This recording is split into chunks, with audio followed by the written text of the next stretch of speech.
audífonos? ¿De casualidad traerás unos audífonos? No, gracias. Gracias, gracias.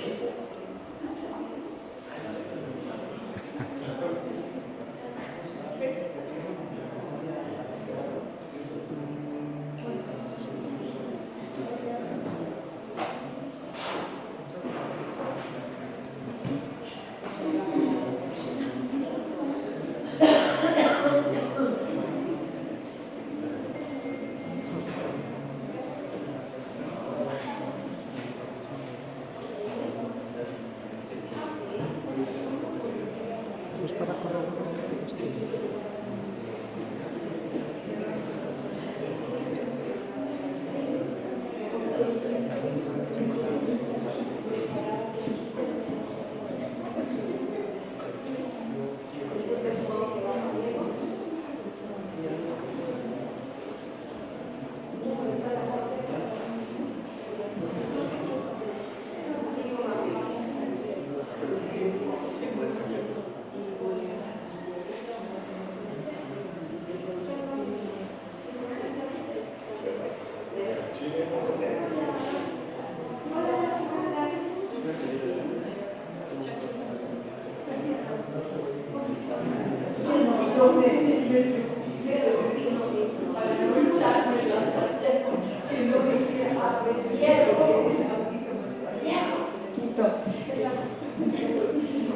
Con quienes estén y lo grabamos y después lo pasamos, ¿no? Sí, porque solamente hay un micrófono. Ok, perfecto. Se lo voy a pasar. Muy bien. ¿Y esto qué es? El micrófono. Ok. Muy bien. Les damos la más cordial bienvenida al evento. Para las redes, digo para el Les damos la más cordial bienvenida al evento Destino Innovación 2024, Física y Ciencias respaldando la innovación médica, organizado desde el Instituto de Física en alianza este año con la Facultad de Ciencias, ambas instituciones de la Universidad Nacional Autónoma de México.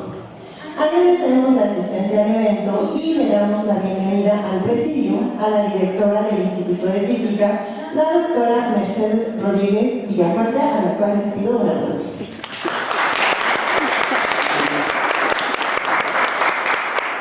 Y también le damos la bienvenida al director de la Facultad de Ciencias, al cual le agradecemos, al doctor Víctor Velázquez Aguilar. Gracias. Bueno, tiene la palabra la doctora Mercedes Rodríguez Villafuerte, quien nos dará un mensaje de bienvenida. ¿Lo quiere con esto? Está bien así, muchas gracias. Buenos días a todos y todas. Es realmente un gusto estar aquí en nuestra facultad, la de todos nosotros que estudiamos física hace ya un buen rato. Y bueno, como mencionaba la maestra Silva, muchas gracias por la introducción. Cada año, desde el Instituto de Física, organizamos el evento Destino e Innovación, viajes entrelazados de ciencia y tecnología, y esto es con el propósito de promover la colaboración academia, empresa, gobierno, en diversos temas relevantes que involucren la ciencia y la tecnología con miras a la innovación en las organizaciones. Este año, el Instituto de Física estrechó lazos por segunda vez con la Facultad de Ciencias, a quienes agradecemos a su director y al equipo de trabajo de vinculación, su entusiasmo y su cooperación en la coorganización del Destino e Innovación 2024, Física y Ciencias respaldando a la innovación médica. La innovación en salud, definitivamente, estamos todos convencidos que mejora la prevención, el diagnóstico y el tratamiento de enfermedades de las sociedades, área prioritaria de los gobiernos federales y estatales, y requiere de la intensa colaboración entre los agentes del sistema de innovación en el sector salud. Es por ello que organizamos este espacio en el que los diversos sectores, el académico, a través de investigadoras e investigadores, profesoras y profesores, tanto del Instituto de Física como de la Facultad de Ciencias, quienes expondrán los esfuerzos que han realizado para apoyar la innovación médica, desde la formación de recursos humanos, desde la maestría en física médica, la licenciatura en física biomédica, el desarrollo tecnológico Y por supuesto también tenemos al sector industrial a través de la Asociación Mexicana de Industrias Innovadoras de Dispositivos Médicos, y a la cual agradecemos a su directora general su participación, así como de la empresa Serimédica de México y DTM Tecnologías, una alianza público-privada enfocada a la consolidación de tecnologías de la salud y con amplio alcance en el escalamiento, particularmente el desarrollo de dispositivos médicos de alta especialidad, agradeciendo a su director general su participación. El sector industrial regulatorio, a través de los comités de radiofármacos y dispositivos médicos de la Farmacopea de los Estados Unidos mexicanos, a quienes agradecemos la participación de sus representantes estos 2 días, y a todas las personas profesionales que realizan actividades de vinculación, propiedad intelectual y ética, que nos ampliarán las perspectivas de la investigación y desarrollo tecnológico para la innovación médica. Así es que, en esta 7ª edición de Destino Innovación, buscamos fomentar un acercamiento entre la academia, la industria, el gobierno y la sociedad, para identificar, discutir y proponer soluciones a los retos que la física y la ciencia se enfrentan en la innovación médica, así como su transferencia tecnológica, además de exponer los esfuerzos en investigación y desarrollo tecnológico del personal académico participante. Los invitamos estos 2 días, hoy 29 de octubre y en la Facultad de Ciencias, pero también mañana, miércoles 30 de octubre, en el Auditorio Alejandra Haidar del Instituto de Física, en donde todas las personas participantes serán más que bienvenidas. Muchas gracias. Muchas gracias, doctora Rodríguez. Le cedo la palabra al doctor Velázquez. Gracias. Ay, se lo puede pagar. Se llegó. Muy bien. Ahí está. Gracias. Muchas gracias a la doctora Rodríguez Villafuerte por este esfuerzo que hace por entrelazarnos en esta ocasión. Yo sé que ella está dando esta visita a diferentes lugares precisamente para este esfuerzo de entrelazamiento, pero yo creo que en esta ocasión, a diferencia de otros esfuerzos de colaboración con los cuales, en los cuales la facultad ha participado, tiene una relevancia crucial, porque tiene que ver con varias cosas que a nosotros nos importan. Por un lado, es innegable que todo lo que tiene que ver con la ayuda que podríamos brindar nosotros desde la ciencia básica para la innovación tecnológica en salud, pues es algo que siempre está en el plano de lo que nosotros podemos ofrecer a este país y que realmente poco hacemos. Y eso me lleva a plantear un paradigma que creo que en esta facultad, en el Instituto de Física, estamos tratando de alcanzar. No es algo que sea raro, pero nosotros siempre hemos pensado en la Facultad de Ciencias que es difícil llegar a un objetivo que sea práctico y aplicable. Siendo nosotros en la Facultad de Ciencias estudiantes, profesores que nos dedicamos a la ciencia básica, pensamos que a nosotros solamente nos toca tener ideas y habrá quienes las puedan aplicar y materializar. Creo que nos estamos dando cuenta que en este momento, en los diferentes laboratorios que tenemos aquí, los que ya nos han precedido en el Instituto de Física, que nosotros mismos, además de tener ideas, también podemos concretar o materializar esas ideas. Esos son pasos largos, lo hemos venido aprendiendo, como dicen por ahí, con sangre, sudor y lágrimas. Si no, aquí puedo ver a la gente que se está riendo de eso porque realmente les ha costado. Entonces, derrumbar esa pared imaginaria, esa pared que nosotros mismos nos hemos formado, de que solamente nosotros nos toca idear, crear en la mente y que se encarguen los demás, creo que esa es una tarea también que nos toca realizar a nosotros. Y ya tenemos, como ustedes van a observar, hemos cruzado esa frontera, hemos roto esa pared y yo creo que nos toca innovar y además concretar. Llevar estas tecnologías a donde se pueda, a todos los lugares de este país, para que se beneficien de lo que hacemos aquí en la facultad. Y verán ustedes que no solamente hay aquí físicos, matemáticos, ingenieros, hay prácticamente de todas las áreas de la ciencia trabajando en nuestros laboratorios, cosa que no habíamos tenido anteriormente. Y yo creo que por eso ya es suficiente celebrarnos, pero ahí está el camino que tenemos que seguir, ahí están las metas que tenemos que alcanzar, y este tipo de eventos claramente nos ayudan, nos unen, y yo creo que nos proyectan hacia el futuro. El país nos necesita. Muchas gracias.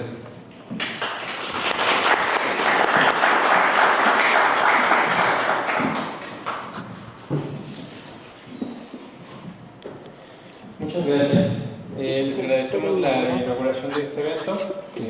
Vamos a comenzar con nuestras pláticas, si están de acuerdo. Muy bien, sí. Muchísimas gracias. Pues muchas gracias. Y queda inaugurado.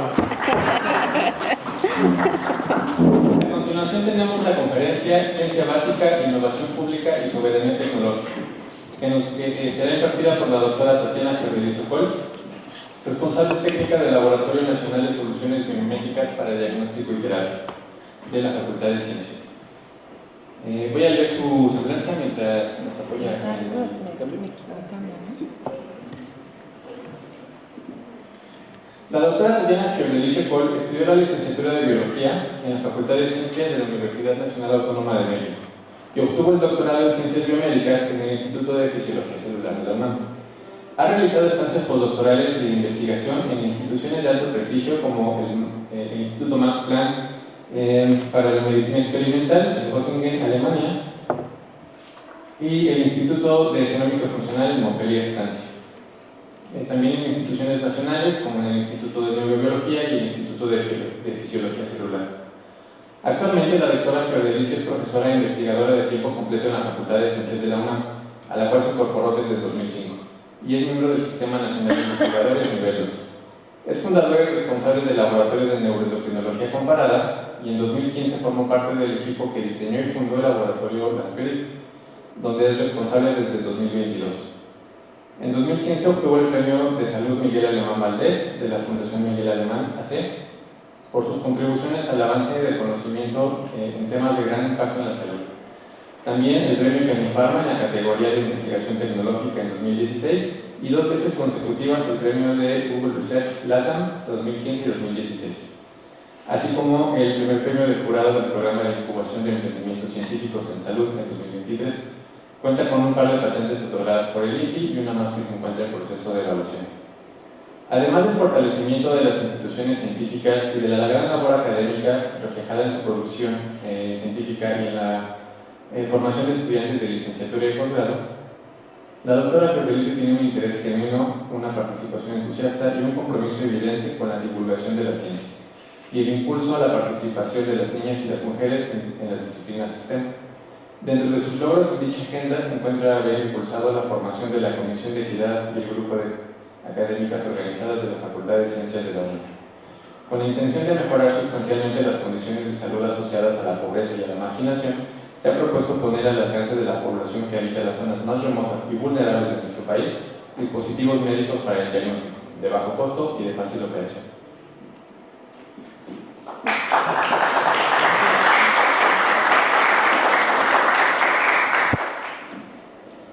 Gracias, Raúl. No soy muy fan de la numeralia, pero gracias. Creo que lo más importante de toda esa numeralia es el equipo que hemos logrado construir a partir de esta visión de ciencia colectiva, de la inclusión de las mujeres en la ciencia y en las carreras STEM. Creo que eso es de lo que la numeralia no habla y de lo cual me siento más contenta y responsable. Ciertamente, como dijo Víctor, sangre, sudor y lágrimas, porque las medimos en el biosensor, pero también porque las vivimos diariamente. Y también, como él dijo, y espero poderlo mostrar aquí, efectivamente en la facultad y en muchas otras facultades tenemos la visión de que aquí generamos conocimiento y luego ya que se hagan bolas.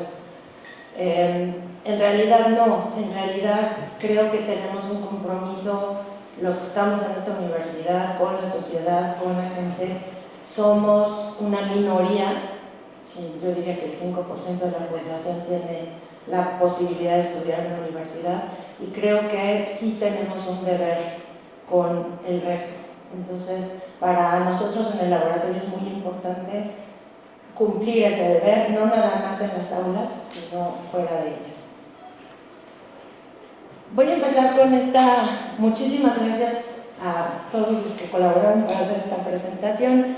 Voy a empezar con esta, que son los niveles de tecnología, la forma en que evaluamos los niveles de tecnología, pero en general es muy buena línea para pensar desde el inicio qué queremos hacer, cómo queremos trabajar y hasta dónde queremos llegar. Entonces, para los que no están tan acostumbrados a estos niveles de tecnología, empezamos con el TRL1, que es una idea.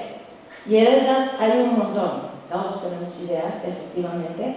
Y me gustaría aquí remarcar que si bien estamos acostumbrados a decir en la ciencia como las genialidades, o sea, las personas que se levantan una mañana y son geniales, en realidad el conocimiento científico, las ideas se construyen a partir de la colectivización del mismo, de la discusión y del conocimiento que viene atrás y que se ha logrado constituir. Entonces, para mí las geniales ideas vienen siempre de una discusión colectiva, y eso es lo que ha pasado en el laboratorio. Entonces, eso es el TRL1, y luego dices, bueno, ok, entonces ahora sí, ya nuestro método científico, que todos sabemos que no es como lo piensan desde la secundaria, que haces tu hipótesis, tu objetivo y compruebas la hipótesis, sino que nunca es así. Nunca haces los experimentos para comprobar una hipótesis, sino que abres nuevas puertas, nuevas opciones. Y luego viene la parte en donde decides, ahorita lo vamos a ver, si esto va a convertirse en un producto que llegue hasta la sociedad o no. Y después viene toda la parte en amarillo y verde, que es, ok, lo hago un producto, lo comercializo, la gente lo usa. Entonces dividiríamos justamente este proceso en tres: desarrollo de conocimiento, desarrollo de la tecnología como tal y la innovación, porque una idea no es innovadora hasta que no llega a la gente. Mientras tanto, es un conocimiento o es una tecnología que cualquier otro puede hacer. Bueno, cualquier otro tampoco. Entonces, ¿cuáles son los retos? Siempre en cada uno de estos bloques hay retos, y como diría mi gato preferido, siempre tienes la opción de tomar un camino u otro. Y puedes tomar un camino que te lleve, en este caso, a publicar un artículo, a hacer una tesis, o puedes agarrar el camino más largo y tortuoso que te lleva a la siguiente etapa. Entonces, en esta primera etapa, en el TRL1 y 2, tenemos retos asociados, y esos retos asociados estamos muy acostumbrados y son de los que hablamos todos los días. ¿Cómo hacemos investigación? ¿Cómo hacemos investigación básica o que puede ser translacional o que puede ser aplicada?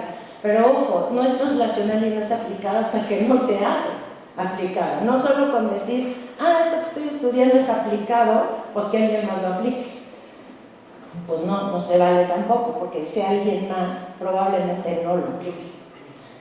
Entonces aquí, claro, vienen todos los retos que conocemos. ¿Cómo nos financiamos? Con CONACYT, la UNAM, premios, y todos, la mayoría de nosotros estamos en esta casilla, en desarrollar ideas, experimentos que validen esas ideas. Al final de este TRL, que es el 2, donde ya tuve mi idea, ya tengo mis experimentos que probablemente muestran que esa idea es cierta o es válida, entonces tengo una primera disyuntiva: publico, hago tesis, doy clases, hago conferencias, o me sigo. Y insisto, durante todo este proceso, bueno, durante toda la vida en realidad, pero en este proceso siempre hay un camino, y ese camino depende de qué queremos, hasta dónde queremos llegar. Ayer leí una frase que me recordó a Marx, porque ahora está estudiando todo lo que se requiere para los dispositivos médicos clase 3, que decía: lo difícil no necesariamente es imposible, simplemente es más difícil, cuesta más trabajo, hay que aprender más. Y entonces de aquí tiene que haber una decisión: quiero el camino difícil, aunque no es posible, para poder impactar, para poder llegar a la sociedad, o publico, tengo tesis, lo cual individualmente puede que funcione, porque estamos inmersos en un sistema de evaluación en el cual eso nos da puntitos. Y no necesariamente queremos agarrar el camino largo porque no nos da puntitos. Entonces aquí el laboratorio desde el inicio decidió irse por el camino difícil que es el desarrollo de tecnología e innovación. Entonces decidimos patentar, no publicamos, patentamos. Patentar en general creemos que es escribir un documento, mandarlo al INPI o mandarlo a lo que se conoce como PCT o fases nacionales, pero en realidad es un proceso muy largo. Y es un proceso que tiene que ver con la concepción de a dónde vas a llevar esa tecnología, de compararte con otras tecnologías y entender si realmente estás aportando algo nuevo o no, o si realmente eso que estás aportando tiene una valía intrínseca para la sociedad o no.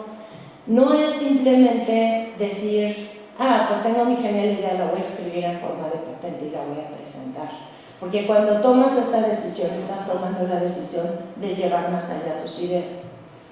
Ahora, en estos datos que ven aquí, en México realmente hay 16.605 patentes, de las cuales solicitudes de patentes al año, y de las cuales el 94% no son residentes, no son mexicanos, son compañías, son universidades que vienen, pero no son mexicanos. Nosotros patentamos el 6%, y de ese 6% la mayoría sí es de la universidad, de la UNAM. Es un porcentaje muy bajo. ¿Y por qué es un porcentaje muy bajo? Porque si queremos construir un país soberano tecnológicamente, tenemos que generar esa tecnología y pasar la innovación. ¿Y cómo hacemos eso? Pues llegando a este punto, pero no patentando por patentar, porque ahorita voy a la siguiente fase. De esa tecnología, del 6% de las patentes, es más, del 100% de las patentes que tiene la UNAM, el 1%, menos del 1% realmente se convierte en una tecnología y en una innovación. ¿Qué quiere decir? Que estamos utilizando también este sistema como si fuera a publicar artículos. Es decir, hago mi patente y ya, bueno, hay que alguien más agarre mi patente, igual que con el artículo, y la haga. Y eso no nos está funcionando. No nos está funcionando como país porque no estamos desarrollando las ideas que tenemos. Entonces, otra vez, aquí, insisto, vuelve a haber una disyuntiva. Y entramos entonces a los retos. ¿Qué retos tenemos? En este caso vamos a usar la tecnología que ha ido más lejos en el laboratorio, que es la tecnología de los biosensores, pero quiero decirles que como parte del impulso que tiene el Laboratorio Nacional, vienen otras tecnologías atrás que estamos tratando de impulsar sobre este camino. Entonces llegamos a los TRLs 3 y 4, en donde para patentar y seguir adelante, lo que requerimos es una prueba de concepto y una validación en laboratorio. Y aquí otra vez empiezan los problemas. ¿De dónde sacamos recursos para eso? ¿Cómo le hacemos? Porque los recursos que tiene en general México tienen que ver con la primera parte, con el TRL 1 y 2. Pero a partir de que tomas la decisión de patentar, los recursos se ven disminuidos. No hay fondos a los cuales aplicar. Y entonces todo el mundo empieza a decir, pues búscate una empresa, búscate inversión. No más que las empresas y las inversiones, ahorita lo vemos, no arriesgan su dinero aquí. Y no arriesgan su dinero aquí porque todavía no es algo que es tangible, todavía no es algo que les va a retribuir esa inversión. Y por ende es muy difícil convencer a nadie de que invierta en esta parte. Y cuando hago estas observaciones sobre los retos en cada una de estas etapas, lo que quiere decir es que tenemos que construir forma de salvar estas partes, porque si no, no vamos a llegar hasta el final. Parece una carrera de obstáculos todo el tiempo. ¿Qué es entonces validar la prueba de concepto y la validación del laboratorio? Es ir más allá de lo que implica, por ejemplo, un artículo, es decir, es crear ya tu primera versión de lo que puede ser tu innovación, de lo que puede ser lo que la gente use. Eso quiere decir que tienes que meterle ya cómo va a ser, cómo lo voy a encontrar, y tienes que empezar a probarlo en el laboratorio para ver que sí funcione. Nosotros hicimos esta validación de concepto. En el 2016 empezamos a trabajar con los biosensores. En realidad nuestro primer biosensor fue un biosensor de insulina. Y en este biosensor teníamos tanto la medición de insulina como la medición de glucosa por dos técnicas. Y fue con el que empezamos. Y parecía entonces que ese era nuestro caballito de batalla. ¿Por qué? Porque nos lo habían pedido en nutrición.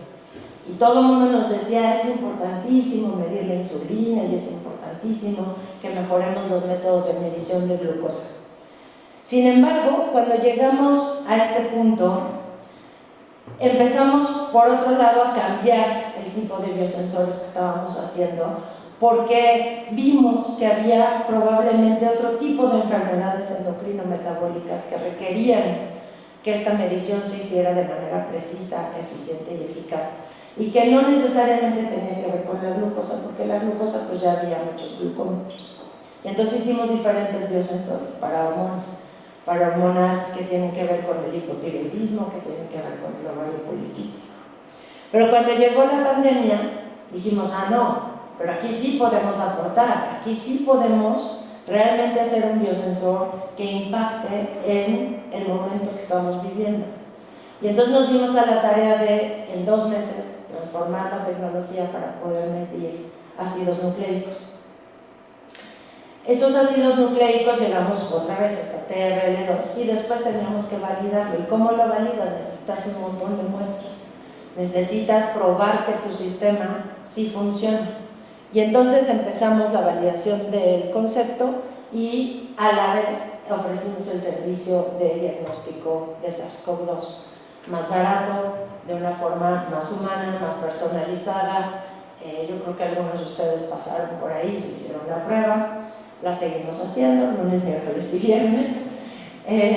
Pero aprendimos aquí mucho, ese es el punto. Aprendimos realmente salirnos de nuestra cajita de científicos y empezar a pensar como científicos, pero aplicado a lo que la gente necesita.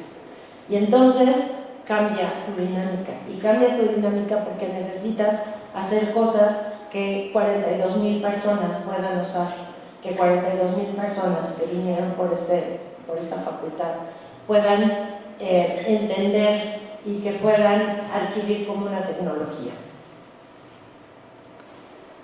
Y entonces entramos a lo que es muy conocido y muy nombrado en innovación, que se llama el Valle de la Muerte.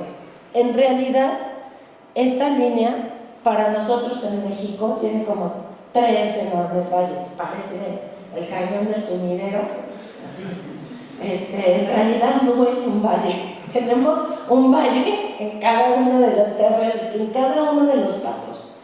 Del 1 al 2 hay un valle, porque a ver, consigue la lana para hacer la primera validación. Y luego aquí, sí, efectivamente, ahí sí ya no es un valle, es un cañón, así les digo, el del sumidero. Y luego allá tienes otro valle. Pero en ese cañón, ¿por qué está así? Finalmente, por el dinero, por los recursos. Pero no solo, porque a veces pensamos, yo lo que necesito son 20 millones de pesos y ya la hago, 40 millones de pesos y ya la hago. Y esa es una falsa concepción, porque lo que necesitamos también es un cambio de mentalidad. Es decir, cuando nosotros empezamos este Valle de la Muerte, teníamos ya, insisto, la visión de que queríamos llegar a la gente. Y entonces, desde nuestra butaca de científicos, decidimos qué es lo que la gente necesita y qué es lo que es importante para la salud. Y resulta que no necesariamente, porque no necesariamente tenemos la verdad de lo que es importante para la salud o para las personas. Y entonces nosotros íbamos así como burros de mecate con nuestro biosensor y escogimos uno y dijimos, este es el importante, este es el que todo el mundo necesita, porque, por ejemplo, el hipotiroidismo afecta al 14% de la población mundial y está mal diagnosticado, precisamente porque no se pueden medir las hormonas. Pero entonces en este proceso nos dimos cuenta que no solo teníamos retos financieros, teníamos retos mentales y teníamos que cambiar nuestro switch y aprender de muchísimas otras cosas que no estábamos aprendiendo necesariamente con el método científico o en el laboratorio. ¿Cuáles son los retos financieros? Los retos financieros tienen que ver con toda la región y particularmente con México. Si ustedes se fijan aquí, para la incubación y el prototipado tenemos que tener una inversión que se conoce como inversión de riesgo. ¿Por qué es una inversión de riesgo? Pues porque están arriesgando su dinero, porque no saben si va a funcionar o no va a funcionar. Y eso no está trivial, porque en los desarrollos en tecnología son muy caros, muy caros. No es lo mismo los desarrollos en software o los desarrollos de otro tipo que no requieren tanto dinero para lograr llegar a una tecnología. Entonces aquí lo que pueden ver en esta gráfica de un estudio que hicieron una fondeadora que se llama Frison es justamente que tenemos el principal no sé si este sirve. Sí. Esto es lo que se conoce como el primer inicio, que se conoce como la inversión de la familia y los amigos. Pero el problema es que en países donde per cápita todo el mundo gana poco, pues la inversión de la familia y los amigos no puede ser muy fuerte. Y en realidad la mayor parte de la inversión está en esto que se conoce como stage de VCs, que es capital, que invierte en prototipos que ya son prototipos beta, que ya se probaron, que ya más o menos saben que sale. La verdad es que muy poquitos invierten en desarrollos iniciales como el de nosotros. Entonces, ¿de dónde saca uno el dinero? ¿De dónde sacas el dinero para llegar hasta allá? En México, fíjense la inversión en Argentina. El país que más invierte en desarrollo de tecnología es Argentina y le sigue Brasil y Chile. Ya después está México y Colombia.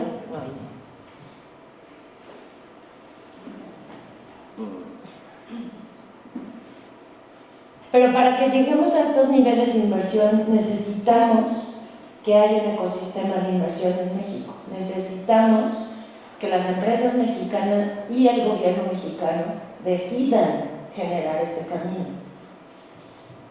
El país que más invierte, digamos, en riesgo es Estados Unidos. Y Estados Unidos invierte, por ahí les mandé las cifras, no las tienes por ahí. O sea, me acuerdo que en empresas, startups, ahorita lo encuentra Raúl, pero el otro día escuchamos justamente en otro foro de innovación cuántas startups al año se hacen en Estados Unidos y cuántas startups hacemos en México. Ahorita se los busco. Pero entonces, justamente hay muy pocas empresas nacionales que tengan que ver con el desarrollo tecnológico. ¿Y eso por qué? Pues porque no hay capital. No hay capital para invertir, no hay capital para seguir adelante. Entonces, en la propuesta de valor de una tecnología se basa justamente en su potencial innovador. ¿Y esto qué quiere decir? Pues qué tan diferente es, qué tanto va a aportar. Si vamos a aportar algo, si nuestra tecnología es similar a algo que hay, difícilmente vamos a lograr llamar la atención de los inversores. ¿Y por qué no los necesitamos? Pues porque no tenemos dinero nosotros, básicamente. Entonces, aquí viene la otra siguiente gran disyuntiva, y otra vez me refiero al gato. Porque en la universidad, en su concepción, no está o no tiene sus principios hasta hace poco esta idea de la innovación, y tampoco tiene sus principios en su legislación esta idea de construir startups. ¿Y por qué no lo tiene? Porque en realidad hasta hace poco ni siquiera teníamos un reglamento de innovación y transferencia tecnológica. Lo tuvimos hace algunos años. Entonces es cuando la universidad se empieza a plantear que no solo tenemos que formar académicos, no solo tenemos que hacer difusión de la cultura, no solo, sino que además todo lo que generamos como idea lo tenemos que probablemente llevar a una innovación. Y entonces hace la ley de transferencia tecnológica, bueno, no es la ley, el reglamento. Gracias, Úrsula, qué bueno que llegaste. Entonces, pero si leemos ese reglamento, tiene muchos baches, tiene muchas cosas que nos están imposibilitando avanzar. ¿Por qué? Porque ahí viene la segunda concepción. La UNAM, dentro de su concepción, tiene esta idea de que, ok, la UNAM llega hasta aquí y luego transfiere la tecnología, y luego se la da o se la licencia a una empresa, una farmacéutica, otra compañía que la va a desarrollar. Entonces, pues ya, la UNAM ya hizo su parte, se lava las manos y la transfiere. Nada más que no funciona, no funciona. Tú vas de puerta en puerta tocando y a ver quién te licencia la tecnología. Pues no, las empresas tienen su propia línea, su propia estructura, no necesariamente licencia. Tenemos muy poquitos casos, como les decía, que pasamos de una patente a un licenciamiento de tecnología, y muchos menos casos que deciden optar por el segundo camino. Y el segundo camino es lo que conocemos como una startup, es decir, una empresa que se genera a partir de los académicos, profesores, técnicos de la propia universidad. Y ahí estamos todavía más en pañales, porque ni siquiera tenemos una legislación clara de cómo hacer esa startup, qué pasos, qué papel juega la UNAM dentro de esa startup, cómo vamos a reforzarla, cómo vamos a permitir que eso se logre, y vienen un montón de otros problemas. Pero como les decía, el proceso más largo es el proceso mental, porque puedes tener los millones, pero entender cómo tu producto va a llegar hasta el mercado es un camino muy largo. Y es un camino muy largo porque tienes que soltarte esta investidura de yo sé lo que es bueno para el mundo y decir, a ver mundo, ¿qué es bueno para ti? Y entonces el mundo te responde, no, pues eso que tú quieres hacer no es bueno para mí, mejor hazme esta otra cosita. Y entonces, por ejemplo, aquí nos dimos cuenta, entramos a un curso de innovación, justamente el que mencionaba Raúl, que ganamos el primer lugar, en donde te enseñan a cambiar esa lógica. Y entendimos que, por ejemplo, tendríamos que hacer un biosensor para detectar el papiloma humano. ¿Por qué? Pues porque es una enorme necesidad en México. ¿Por qué? Pues porque se mueren más de 5,000 mujeres al año de cáncer cervicuterino, cuando puede ser diagnosticado tempranamente. ¿Por qué? Porque es un problema sociocultural no irse a hacer el Papá Nicolau y no tenemos suficientes recursos para hacer PCRs. Entonces, entramos con esa y luego nos dimos cuenta que en realidad, si queríamos salir al mercado, no necesariamente teníamos que entrar con esa tecnología, y lo que ahora estamos haciendo es un cassette de diagnóstico para 12 moléculas que van a detectar 17 tipos de cáncer de manera temprana. ¿Por qué? Porque eso sí es lo que la gente en este momento es una de las enfermedades que más asolan a nivel mundial. Entonces, cuando digo que no solo se requieren millones, sino una adaptación y un aprendizaje constante, esa parte es, de hecho, de las más difíciles. Y entonces, bueno, nosotros, como no nos gusta la mala vida, decidimos siempre agarrar el camino más difícil, pero no imposible. Es decir, patentar, hacer nuestra startup y salir adelante, porque creemos que eso es lo que debemos de hacer como científicos, como universitarios. Este es un poco un resumen de todo lo que hemos intentado, avanzado. Como ven, los diferentes biosensores están en diferentes niveles de tecnología. Y están en diferentes niveles de tecnología. ¿Por qué? Pues porque básicamente el que más hemos logrado llevar hasta el mercado, que ni siquiera está aquí, es el de cáncer. Sin embargo, todos estos en un momento determinado se pueden desarrollar y se pueden avanzar en ellos. Ya me está correteando Raúl, así que parte de lo que hemos aprendido es que si queremos hacer las cosas bien, tenemos que hacerlas bien desde el inicio. Y eso siempre implica tener un sistema de gestión de calidad, porque uno no puede pensar que vas a llegar a la farmacia a vender un paracetamol cuando no lo hiciste bien desde acá, porque nadie se quiere tomar un paracetamol que tenga menos cantidad de compuesto activo, menos excipiente o que sea lábil térmicamente. Entonces hay que entender que esta normatividad tiene una lógica, y la lógica es garantizar que lo que estamos usando esté bien hecho. No porque no sepamos trabajar, sino porque todos somos de laboratorio, trabajamos a veces caóticamente. Y eso no garantiza que la persona pueda usar algo de manera segura.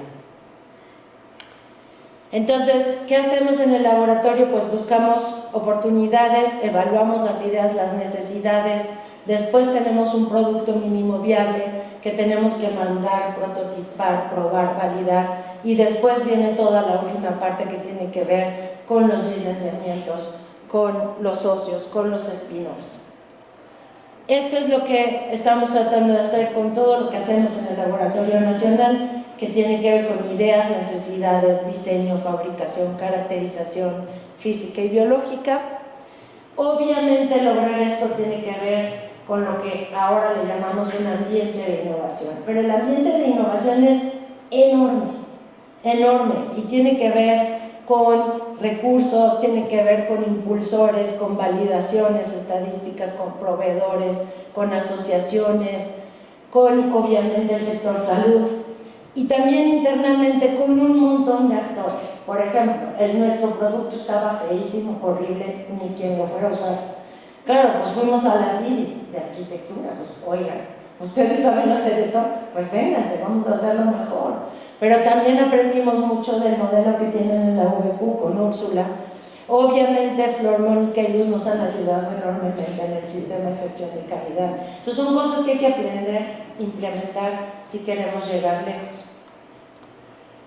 Y para finalizar me voy a referir, justo como lo introdujo un poquito Víctor, a este poema de Machado, en el cual uno siempre se siente perdido, porque siempre estamos como en una selva, en una jungla, hay que desbrozar para empezar a caminar. Y mi reflexión última, y que quisiera que nos lleváramos, es que este poema de Machado, caminante no hay camino, no lo hay que hacerlo, hay que construirlo, porque todo va cambiando, pero construirlo también nos debe de dar alegría, porque ese es nuestro papel como universitarios.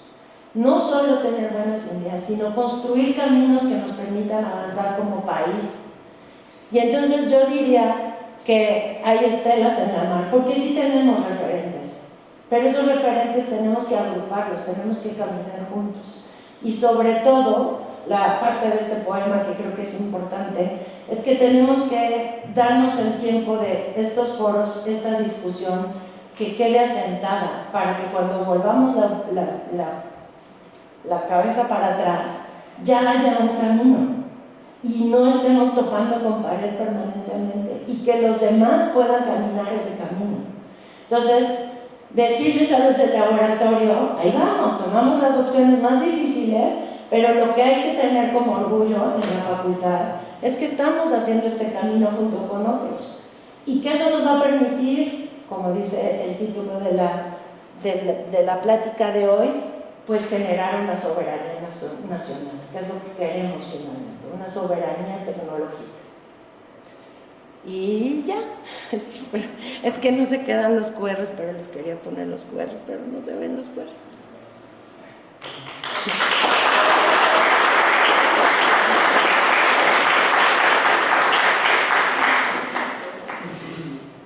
¿Tenemos alguna pregunta del público?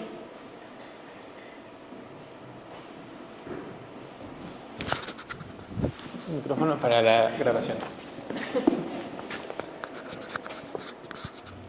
Gracias, Tatiana. Fue una excelente presentación. Sí, ciertamente ustedes son un laboratorio que son un buen ejemplo de éxito en muchos aspectos, patentamiento, transferencia tecnológica. Y de alguna manera el área en la que ustedes trabajan es muy interesante, atractiva, con resultados que son muy evidentes a corto plazo. pero cómo tratar a la industria, cómo convencer a esa contraparte de que nosotros podemos resolver problemas, tenemos lenguajes diferentes, hay poco acercamiento. ¿Qué tenemos que hacer? Porque ciertamente yo he estado insistiendo mucho, es que la industria tendría que estar abriendo sus problemas para saber qué requieren y cómo podemos apoyar. Pero desde ahí ya hay un obstáculo y simplemente no se abre ese camino. ¿Qué recomiendas tú? Sí, yo veo dos problemas. De hecho, nosotros estamos en una de las ramas que no está desarrollada en México. Entonces no está tan fácil, porque justo en el foro de la CNTP lo que vimos es que por ejemplo, la de moléculas y farma está mucho más consolidada, porque la industria que tenemos en México, eso hace. O sea, si tú te fijas lo que tenemos son farmacéuticas, tenemos Achinolina, Leomonda, y ellos buscan, y por eso, por ejemplo, su alianza con el IBT o su alianza con biomédicas es bastante fructífera. ¿Por qué? Porque desarrollan moléculas. El área de dispositivos médicos, todo importamos, todo. Y desarrollarlo es mucho más difícil. ¿Por qué? Porque no hay una industria que invierta. De hecho, nosotros encontrar quién produjera el casete microfluídica, que tú dices, pero pues si es una cosita, sí que necesitas una inyección de plásticos y ya, hijo, nos ha costado mucho trabajo. Hay, pero no cumplen la normatividad, pues no podemos. Entonces, al revés, yo te dije, nosotros agarramos como una industria que no está tan desarrollada, pero pues la estamos moviendo. Ahora, otra vez con tu pregunta, y justo yo la hacía en este otro foro, es complejo porque la industria, ellos tienen lo que ellos quieren. Y ahí tenemos una parte de entrada, ¿no? Que vienen y dicen, yo quisiera hacer esta molécula, yo quisiera esto. Y entonces tenemos la capacidad de desarrollar. El problema es conseguir que le entren a cosas que ellos no hacen, no quieren, pero que nosotros como país sí queremos. Y eso es donde creo que está más difícil la cosa. Nosotros desde el 2016 tocamos infinidad de puertas para inversión y no lo logramos. Todo el mundo nos decía, ¡ay, qué maravillosa tecnología! ¡Oh, está padrísimo! ¡Oh, nos hicimos perfectos amigos! Pero de eso a un peso, no lo logramos. Efectivamente, tuvimos que irnos a buscar fondos fuera y ahora estamos con un fondo de Canadá. Cuando entramos a Canadá, ellos inmediatamente dijeron, sí, le entramos. Y es un capital de riesgo. Por eso yo decía que el problema que tenemos en México es el desarrollo de capitales de riesgo. Porque lo que tú me acabas de decir, corremos un riesgo como país, y es que solo vamos a maquilar lo que las industrias quieren. Y eso no es soberanía tecnológica. Entonces, si queremos pasar esa barrera, tenemos que andar este camino de hacer startups, de conseguir los fondos, y eso. Ahora, sí creo que como universidad, y yo lo planteé, tenemos que abrir un foro y llamar ahora a Rosaura y llamar y decir, oigan, si queremos soberanía tecnológica, hay que hacer un camino que nos permita hacerlo. Y hay muchos países pues, que sí lo tienen, ¿no? Y le han metido mucha lana. Mientras tanto, creo que es un trabajo con las empresas de, ok, tú quieres que yo te haga esto, yo quiero hacer esto. Y en parte en el laboratorio hacemos, por ejemplo, todo lo que hacemos de servicios nos sirve para caminar nosotros lo que queremos hacer en realidad, porque no ha habido quien le meta el dinero. Y por ejemplo, ahorita puse el ejemplo de más porque queremos hacer una transportadora para órganos, ¿cómo? ¿Qué? Para riñón, pero para todos, en realidad. Ya hay. Pero en México hay una. Sí. ¿Y por qué hay una? Porque es carísimo. Bueno, pues hagamos la nuestra. Creo que podemos hacerlo. Y entonces, claro, cuando tú pides dinero para eso, te dicen, ¿y para qué te pongo dinero si ya hay una compañía que las vende? Sí. Ok, pero no voy a depender de ti. México necesita hacer la suya. Entonces, todo lo que jalemos de recursos lo vamos a meter ahí. Y es un círculo de construcción. Exactamente, es un círculo. Pero lo que es muy importante no solo es visualizar el dinero, sino visualizar este caminito. Si visualizas este caminito y dices, yo voy a llegar hasta allá, no importa lo que tenga que hacer, voy a llegar, pues entonces empiezas a organizar tu dinero y tu forma de conseguir dinero en lo que logramos que se mueva la inversión, que se mueva el país en ese sentido.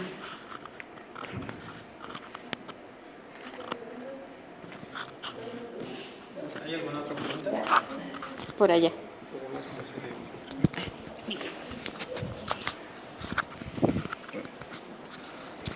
Ok. ¿Sí se me escucha? Yo sí. Ah, bueno. Pero hablen de ahí fuerte, pero es que si no, no oyen los de internet. Ok. Sí, hablen de ahí porque si no... Ah, ok. Va, gracias. Bueno, tomando en consideración todo lo que ha dicho, creo que, bueno, ¿usted cree que sería importante que entonces todos los científicos tomáramos nuestra labor como actores políticos más en serio si queremos que evidentemente cambie la política que hay al respecto de cómo se está haciendo pues la innovación tecnológica y científica? Esta es una pregunta capciosa, ¿no? Porque yo, Tatiana, desde que estoy en el CCH, creo que somos actores sociales y políticos, además de ser científicos o Sí. siendo científicos.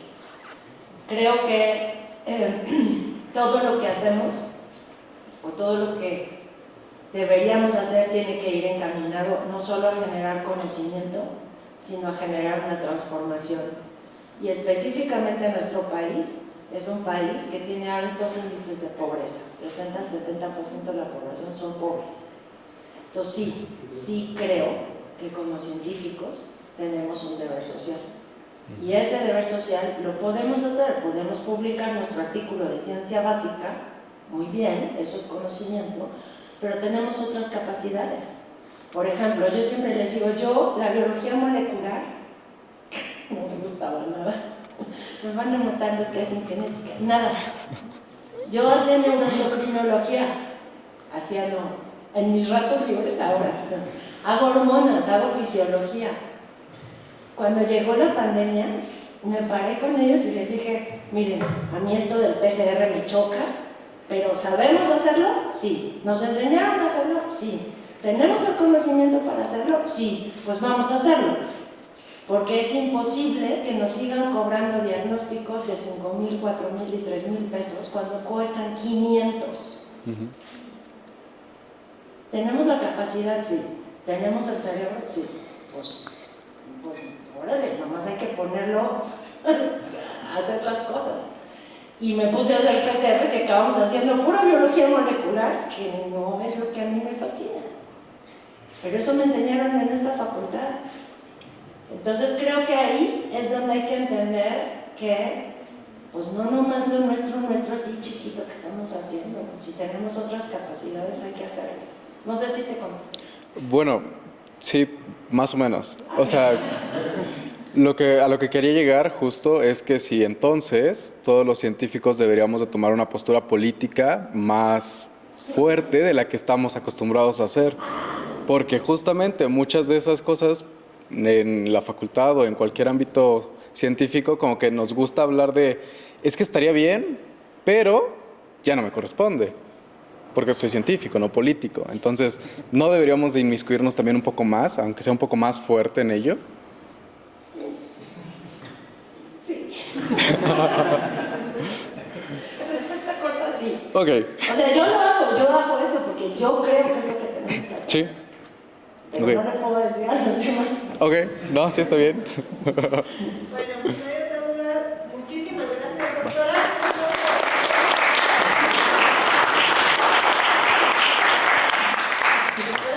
Siempre es un placer escucharla.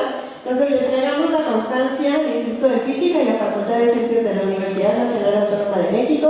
Otorga la siguiente constancia a la doctora Tatiana Privilegio Paul por impartir la conferencia Ciencia Básica, Innovación Pública y Soberanía Tecnológica, presentada el día 29 de octubre en el marco del evento de Cine Innovación. Firman los directores, la directora del Instituto de Física, doctora Mercedes Rodríguez Villafuerte, y el director de la Facultad de Ciencias, doctor Víctor Manuel Velázquez Aguilar. Muchísimas gracias.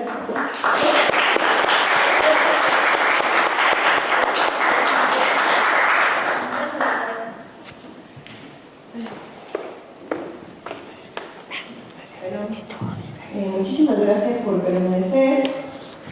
Continuamos con el La segunda ponencia de este evento está a cargo de la maestra Úrsula Dávila García, responsable de la Unidad de Vinculación de la Química SADCB, cuyo título es Apoyando la vinculación para promover la innovación en salud. Leeré la semblanza de la maestra Dávila. Realizó estudios de Ingeniería Química en la Facultad de Química de la UNAM y en el Instituto Tecnológico Autónomo de México, un diplomado en Finanzas Corporativas y la maestría en Administración de Empresas. Actualmente es alumna del programa de la Maestría en Innovación en Administración de Tecnología, impartido en la Facultad de Química de la UNAM.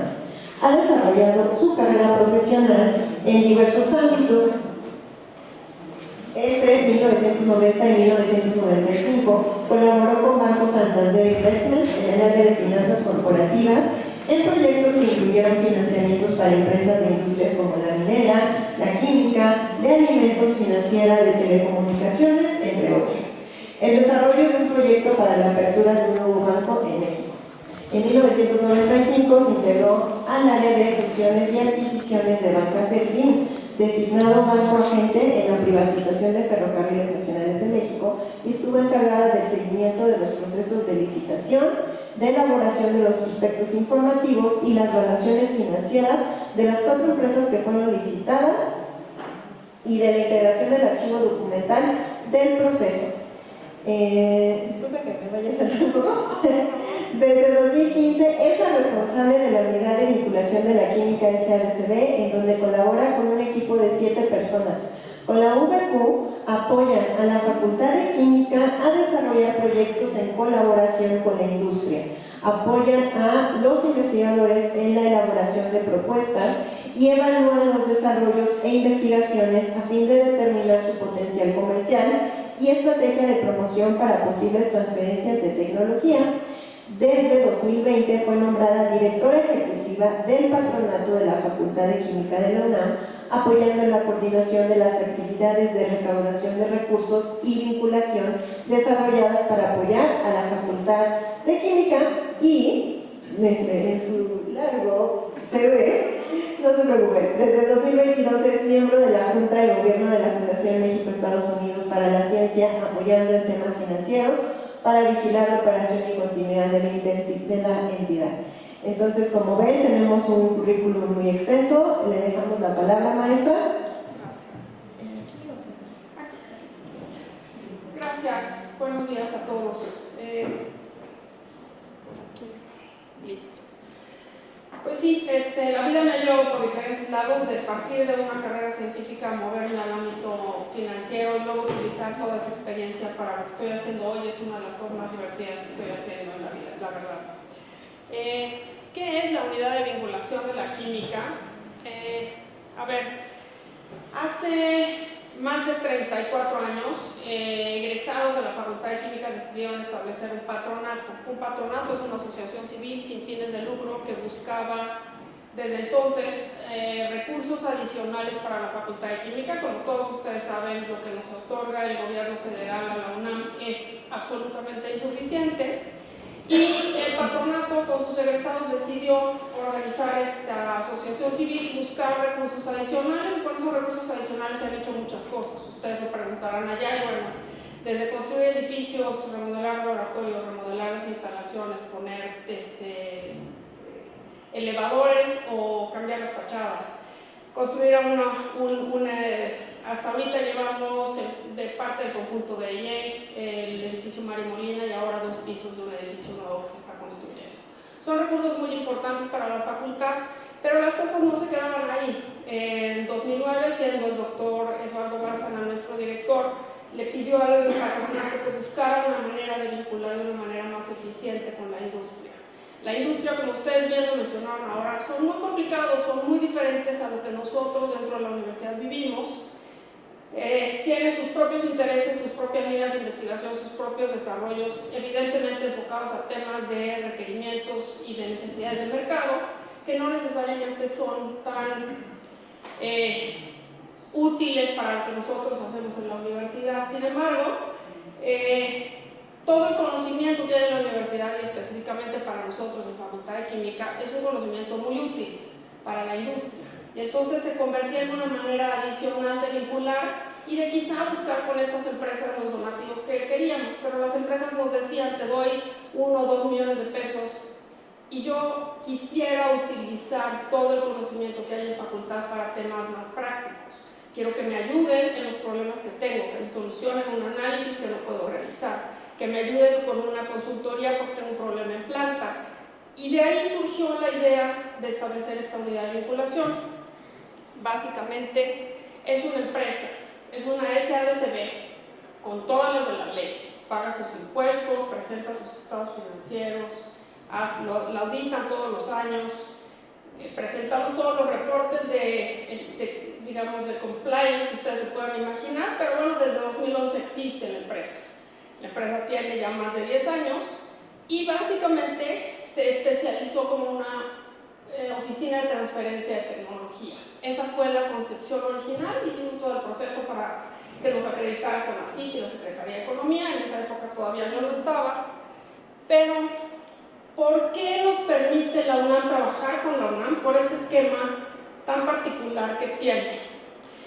No tienen por qué saberlo, pero una asociación civil sin fines de lucro no puede tener como subsidiaria o como parte de su estructura una empresa con fines de lucro como es una SADCB. Eso no se puede hacer. Para poder hacer esto, lo que se hizo es que el accionista, o sea, el dueño de la empresa, es un fideicomiso. Y ese fideicomiso tiene unas características muy particulares. Primero, es el único que puede ser accionista de la unidad de vinculación. Por estatutos, esta empresa no puede tener otro accionista.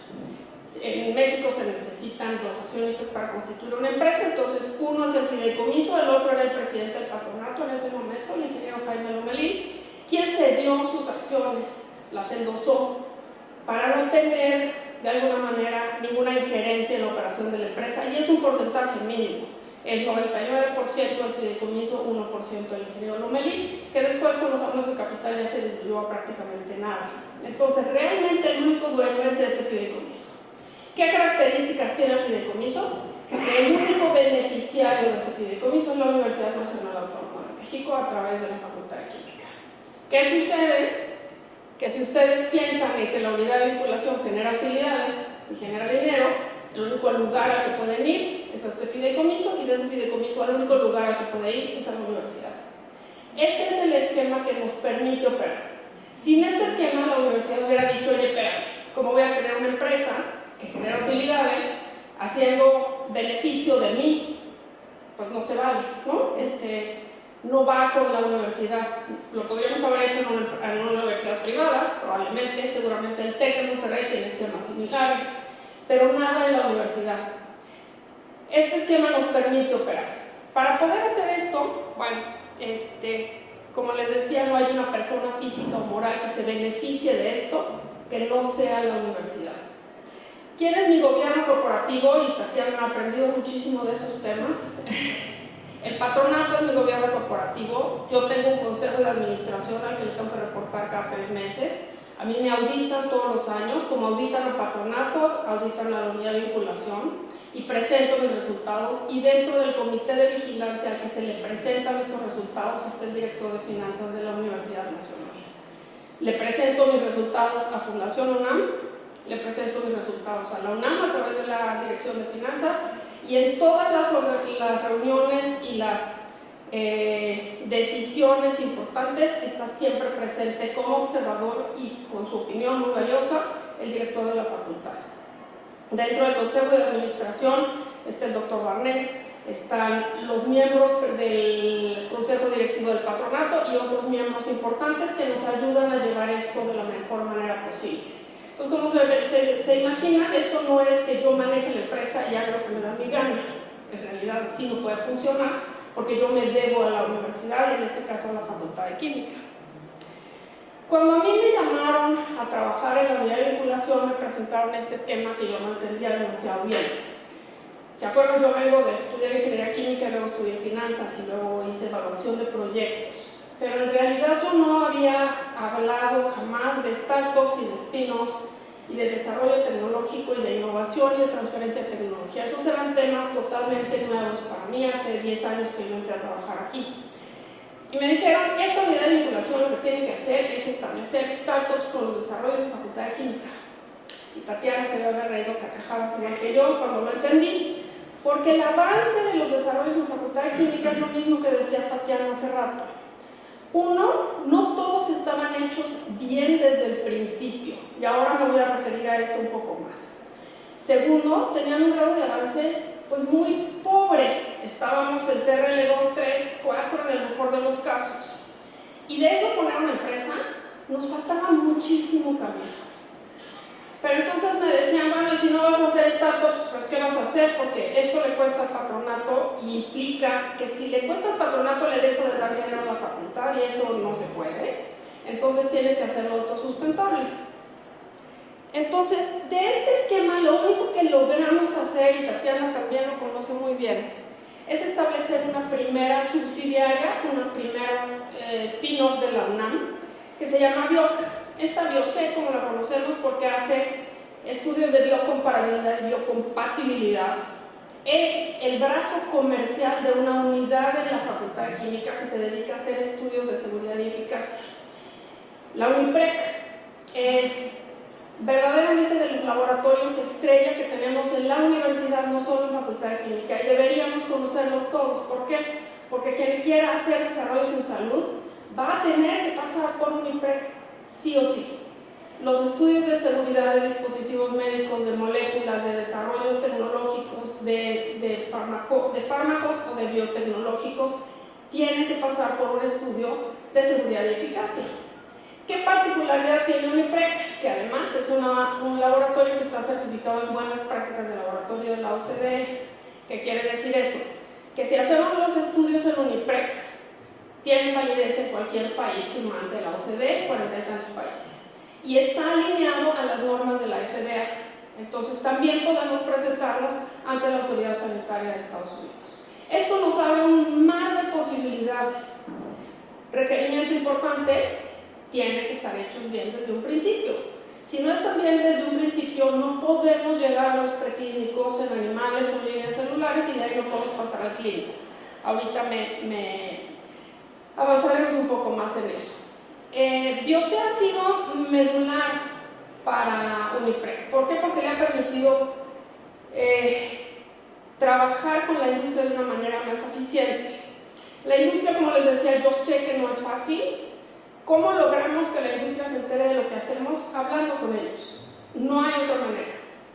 Las reuniones como las que organiza la CBTT o como las que hacemos nosotros para poner en contacto a los académicos con la industria en pláticas informales en las que a lo mejor no me van a decir exactamente todo lo que necesitan, pero sí se van a enterar de mis capacidades, sí se van a enterar de lo que tenemos en los laboratorios y de lo que podemos hacer. Y a lo mejor mi línea de investigación no es exactamente lo que ellos quieren, pero sí se dieron cuenta de mis capacidades y entonces voltean a vernos. Este es un proceso largo, toma 10 años. Nosotros empezamos a cosechar ahora lo que hemos ido sembrando durante todos estos años con la industria. Ahora la industria nos habla y nos dice: ¿qué estás haciendo? ¿Tienes alguien que sepa hacer esto? ¿Tienes alguien que sepa hacer aquello? Esa es un poco la comunicación que yo promuevo muchísimo desde la unidad de vinculación. Ahora, específicamente en temas de salud, Tatiana lo platicaba. Este camino para temas de salud, incluyendo los dispositivos médicos, toma aproximadamente 10 años. No es un proceso fácil, no es un proceso corto, no es un proceso sencillo. Es un proceso que se tiene que hacer sí o sí, porque todo lo que nos vamos a poner, tomar, untar o usar tiene que ser seguro para la vida humana. Y por lo tanto, pasamos de la investigación básica a una prueba de concepto, que es un poco lo que ya tiene Tatiana súper claro, pero tenemos que pasar por pruebas preclínicas y toxicológicas y luego nos vamos a las clínicas. Y la semana pasada que estuvimos allá en la reunión con la CBTT, con la industria farmacéutica, nos decían: suéltenlo para las clínicas, déjennos que nosotros lo hagamos. ¿Por qué digo a partir de ahí? Porque eso es lo más caro y lo más largo. Unas pruebas clínicas fase 1 pues son sencillas porque son poquitas personas, pero ya una fase 3, estamos hablando de miles de personas a las cuales hay que asegurar, a las cuales hay que seguir, a las cuales es un proceso muy caro, entonces ahí sí tenemos que soltar y dejarlo que lo haga la industria.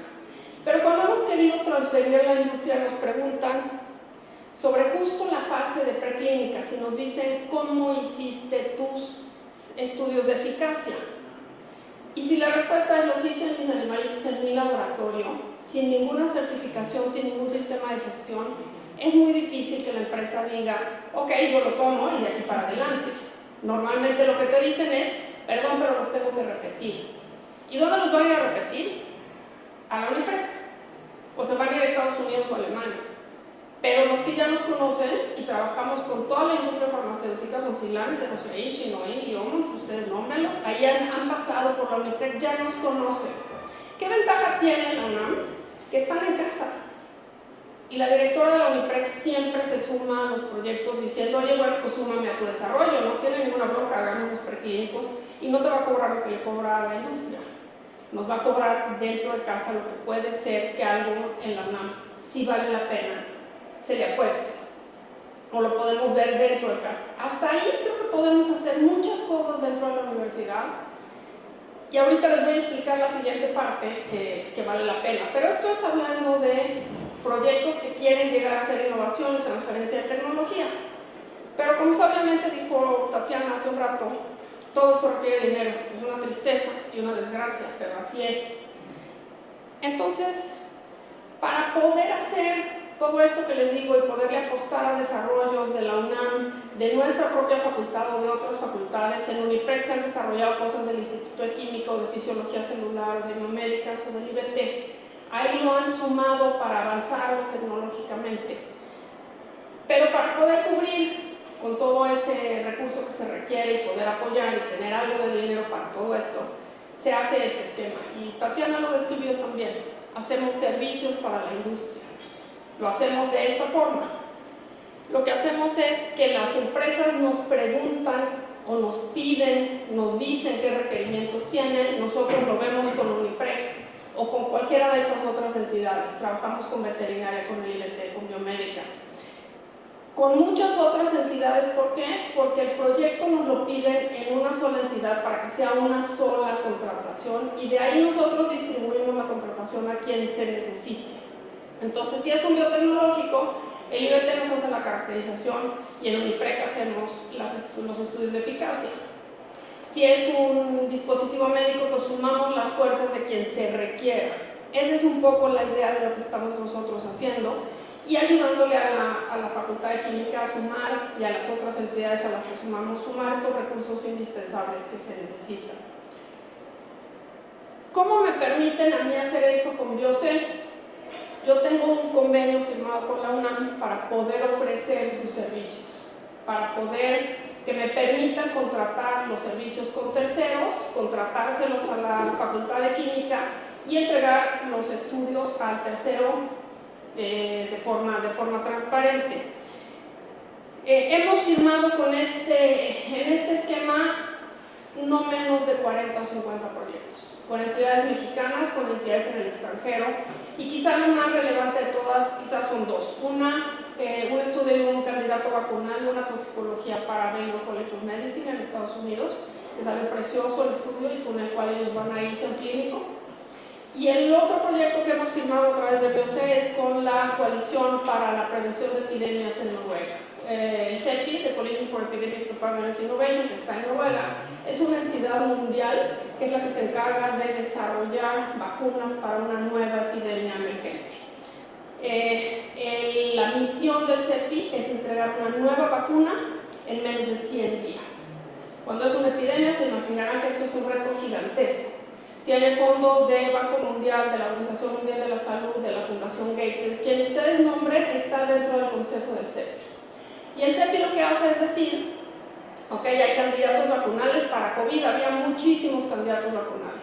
¿Cómo los evaluamos? Todos, bajo las mismas métricas, para saber que realmente la eficacia reportada es la eficacia comparativa con otras vacunas, porque si no, pues yo digo que es 80, yo digo que es 70, yo digo que es 95, ¿y quién me dice cuál es la buena? Entonces lo que hicieron fue montar unas metodologías analíticas con el ISAS y con el SPORTS y con una serie de metodologías que yo, perdón, pero desconozco.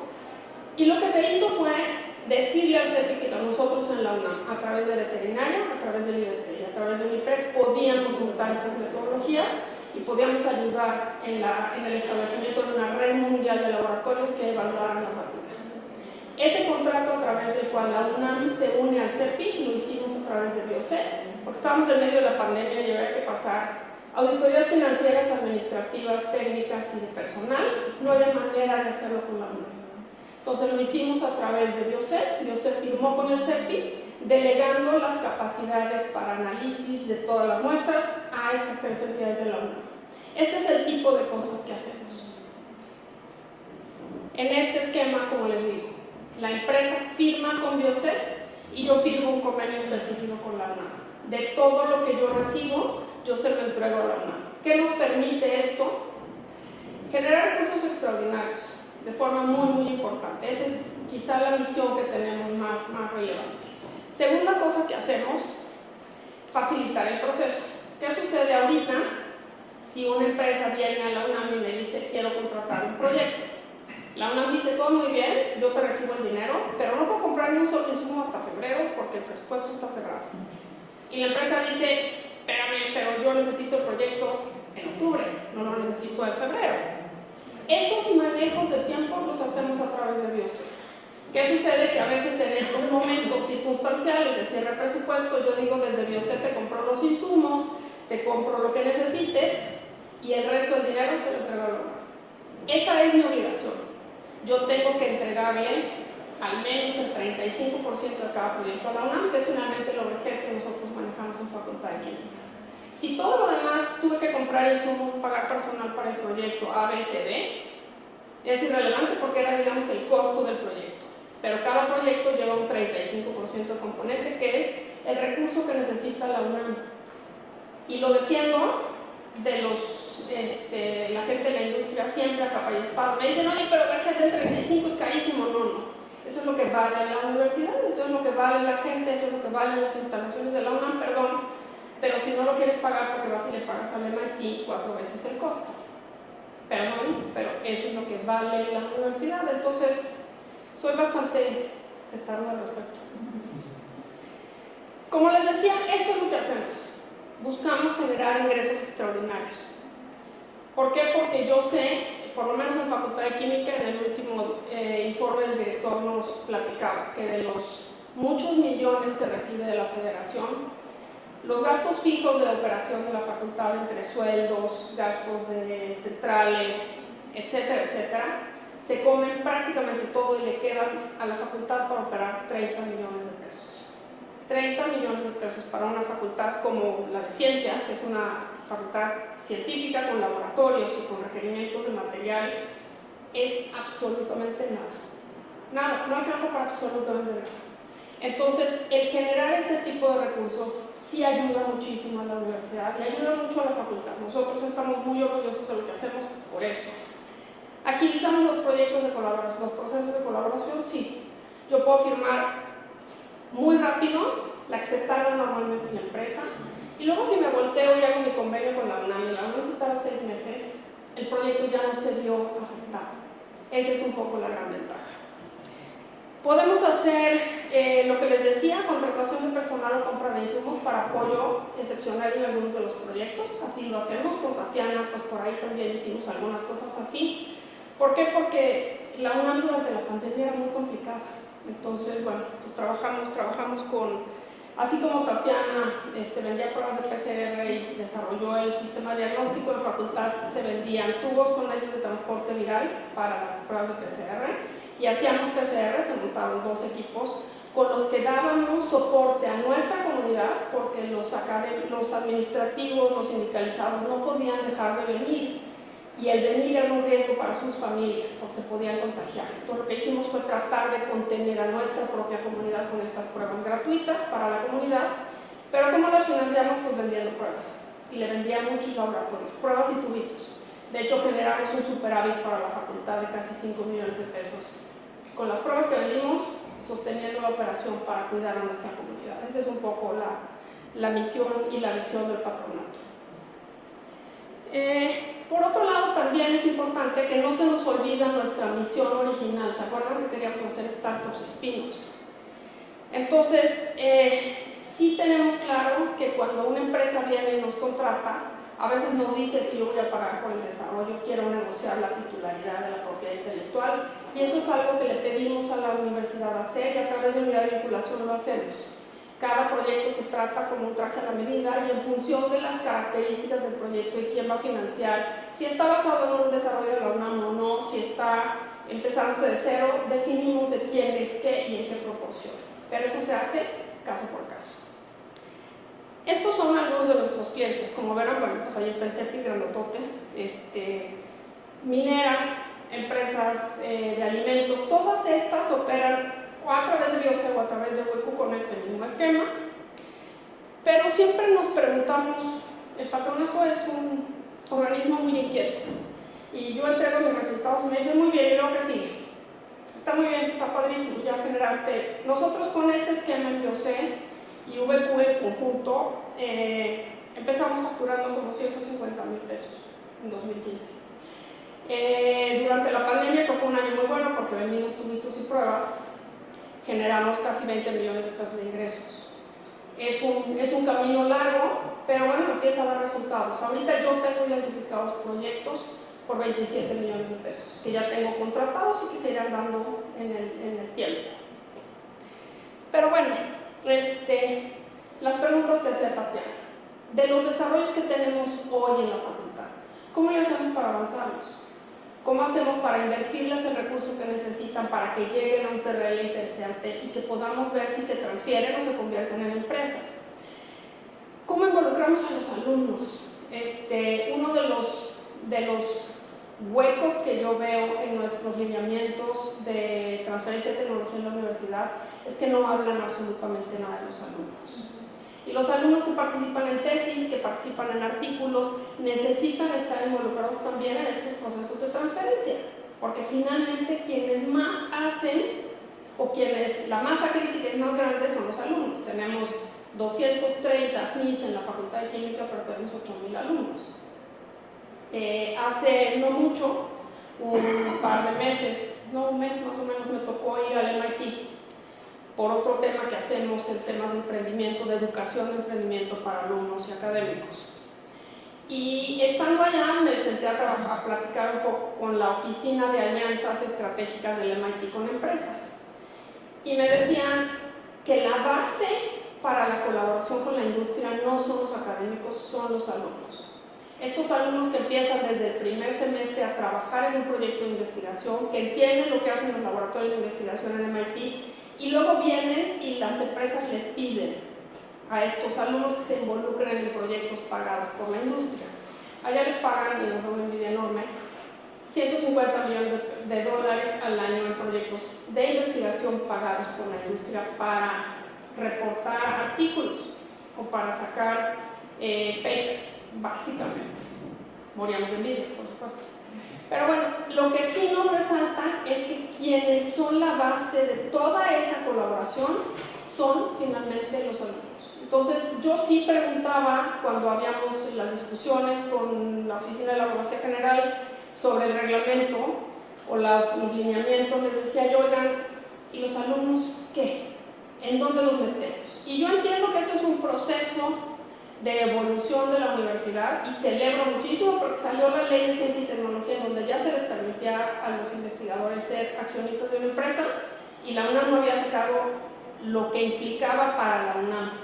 Finalmente sacamos una primera versión por ahí del 2000, ¿qué habrá sido?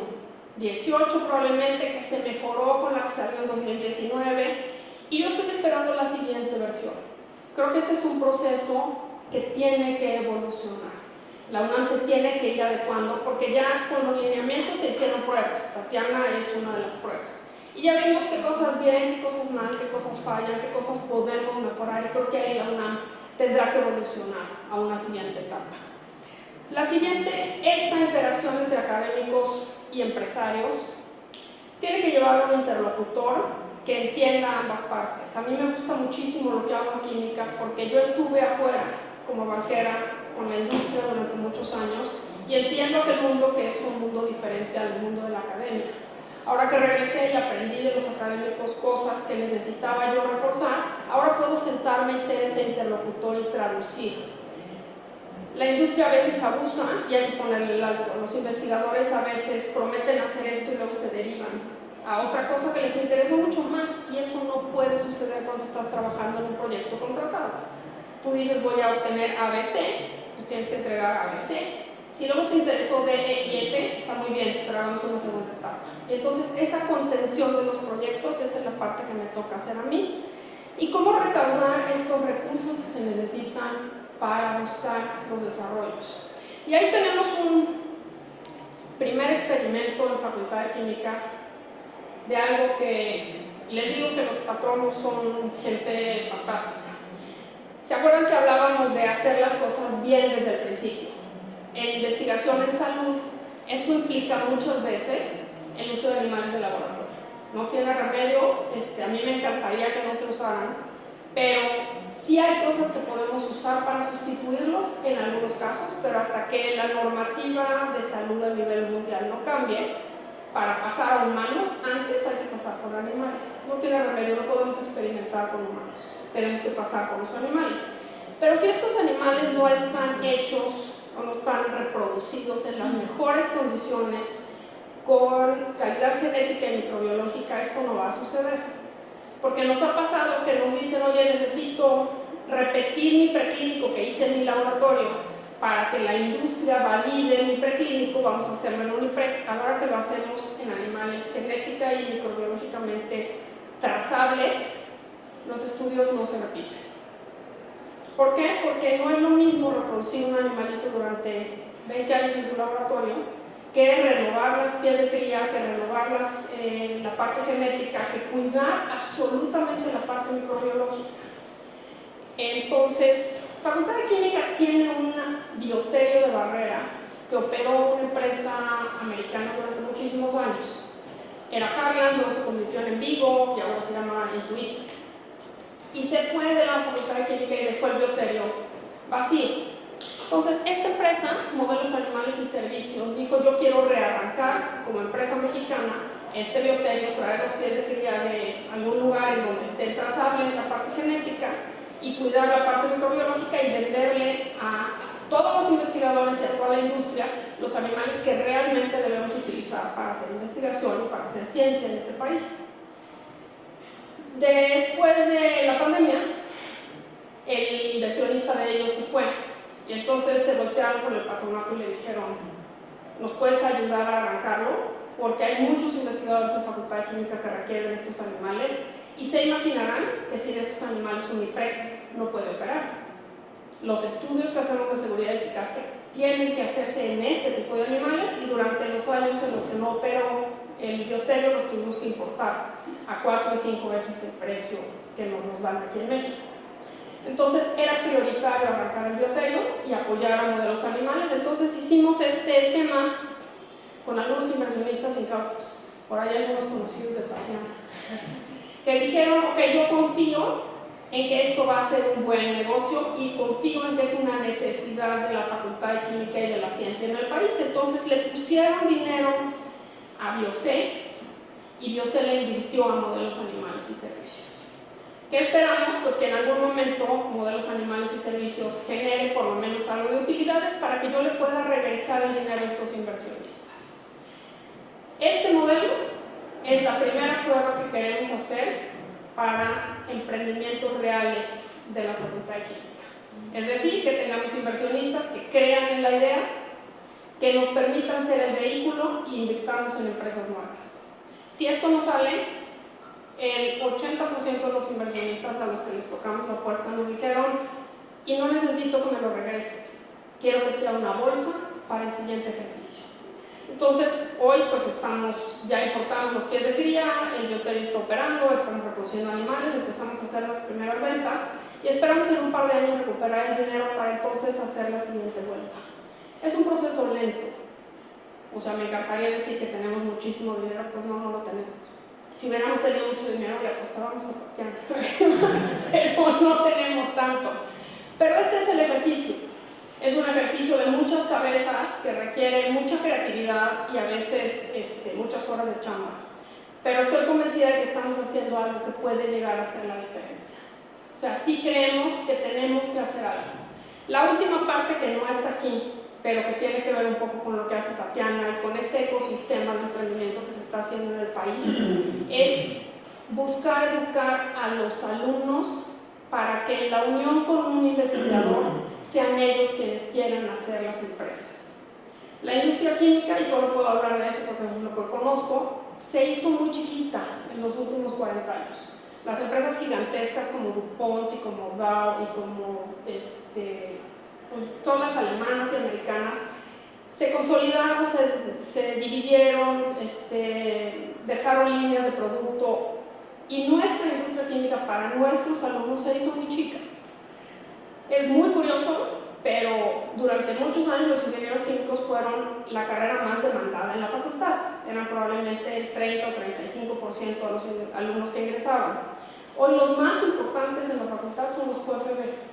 ¿Por qué? Porque los temas de salud en México se han vuelto muy relevantes y los chavos están demandando entrar a estas carreras que pueden atender necesidades reales de la sociedad. Los ingenieros químicos se han hecho chiquitos. Entonces lo que necesitamos es que todos estos chavos vuelvan a crear la industria en el país. Y eso solo se hace poniendo empresas y educándolos en temas de emprendimiento, porque si no hay emprendimiento es muy difícil. Qué padre sería que de la Facultad de Química, de la Facultad de Ciencias, de la Facultad de Ingeniería salieran las nuevas empresas de base tecnológica, porque si algo hacemos muy bien en la universidad es darle bases científicas a nuestros alumnos. Si los complementamos con esto, creo que podemos hacer grandes empresarios que además tengan la conciencia social, que además tengan la necesidad de atender cosas reales de nuestra sociedad. Entonces, bueno, pues así estamos. En eso estamos. Esto ha sido mi vida los últimos 10 años, ha sido apasionante, he aprendido muchísimo y espero aprender muchísimo más, porque creo que pues tenemos mucho que aportarle a la universidad, y aunque sea desde una esfera privada, la naturaleza social de lo que nosotros hacemos en Patronato, creo que vale mucho la pena pensarlo y utilizarlo. Como les decía, no lo hago solo para la Facultad de Química, tenemos vínculos con otras entidades de la UNAM. Si en algún momento me necesitan, con muchísimo gusto.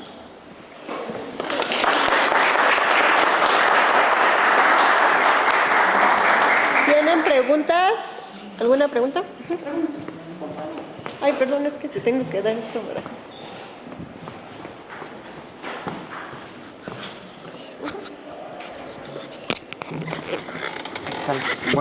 Buenos días.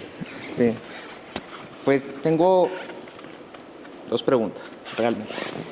La primera sería que considera que la transparencia en el presupuesto dado a la UNAM por facultad puede evitar la generación de este tipo de empresas adjuntas, y este tipo de emprendimiento que ustedes han estado generando lo estaría incentivando para demás facultades, aparte de química, para ciencias, y este tipo de proyectos fomentarían el crecimiento, digamos, acelerado de, en este caso, laboratorios e institutos.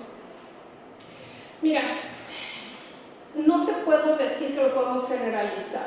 Por un lado, el manejo del presupuesto de la universidad es algo que me rebasa absolutamente. Yo solo sé lo que le pega en la química y cómo lo divide la junta son los patronos universitarios, es algo que me rebasa. No te podría yo decir si está bien o está mal.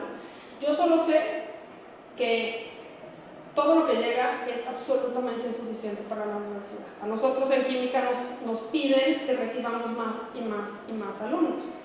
Nos encantaría, pero el laboratorio de ciencia básica, que son los laboratorios que reciben a los chicos de primer ingreso, trabaja de lunes a sábado, de 7 de la mañana a 9 de la noche, sin parar. ¿Cómo recibimos alumnos? Es muy difícil, tenemos que crecer las instalaciones y para eso se necesita mucho más recursos de lo que tenemos hoy.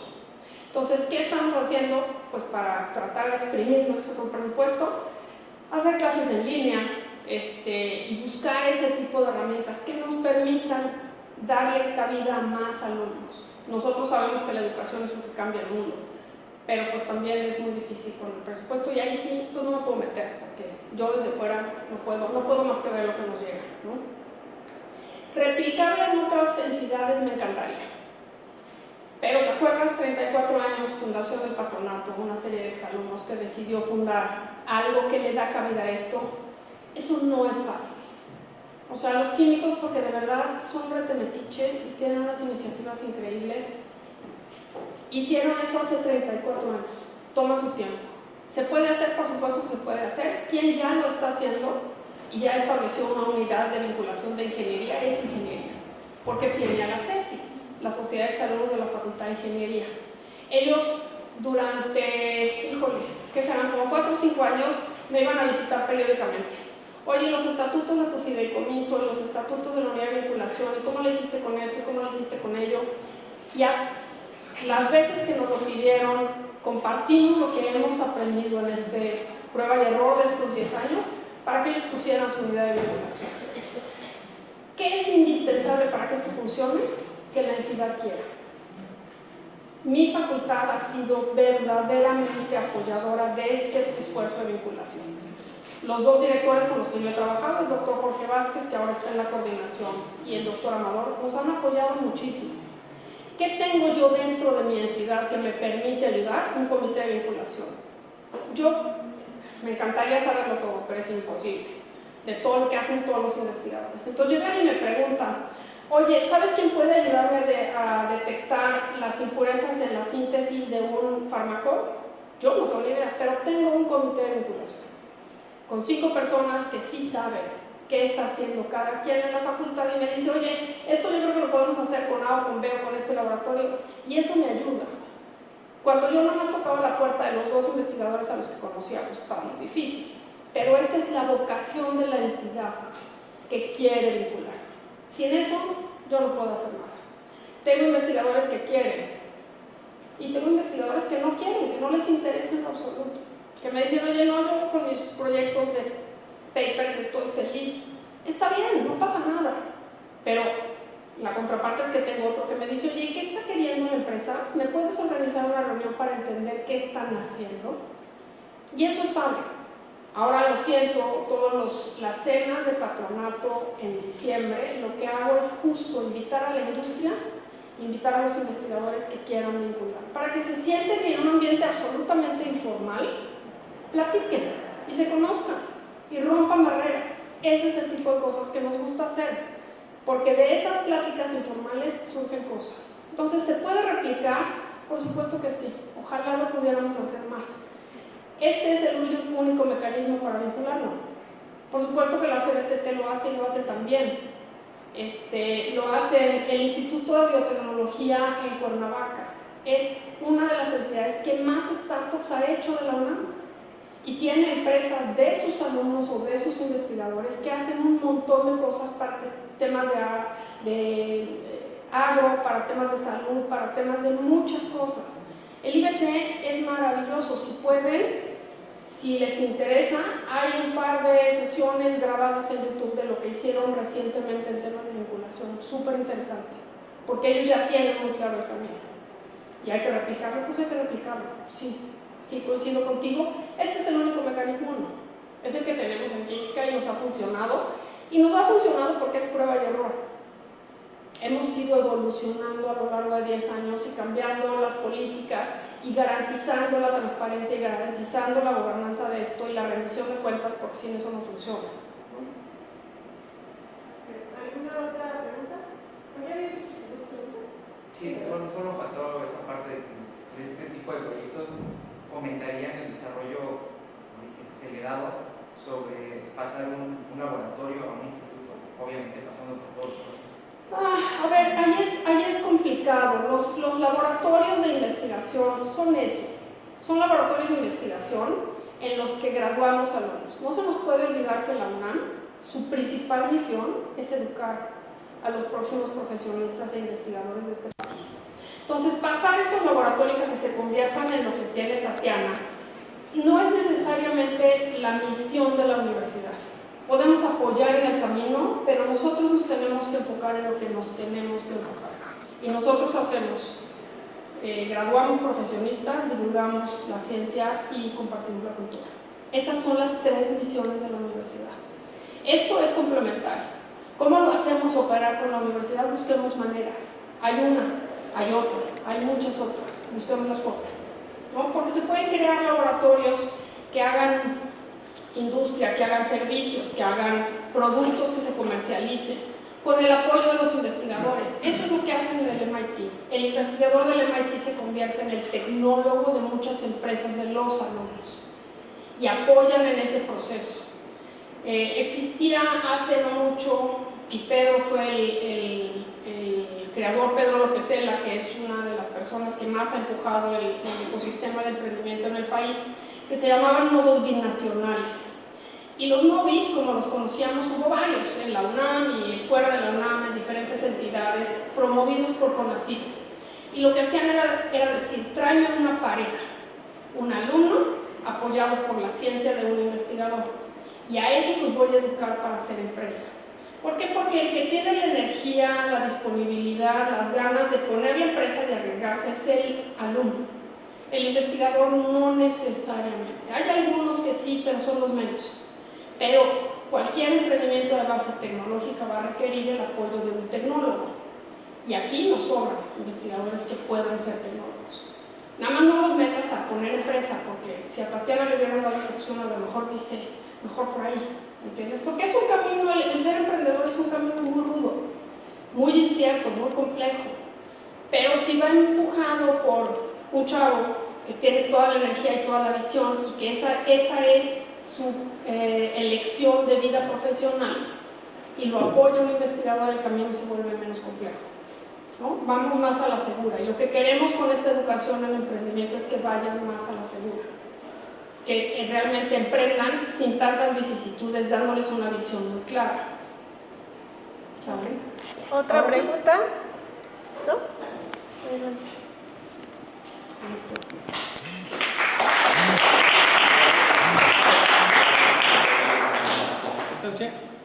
Y ojalá que su mensaje llegue a muchas más entidades y a toda nuestra planta académica. Ojalá. Muchas gracias. Un aplauso, otro aplauso. Gracias. Muchísimas gracias. Les tenemos preparado un coffee break. Aquí está pasando la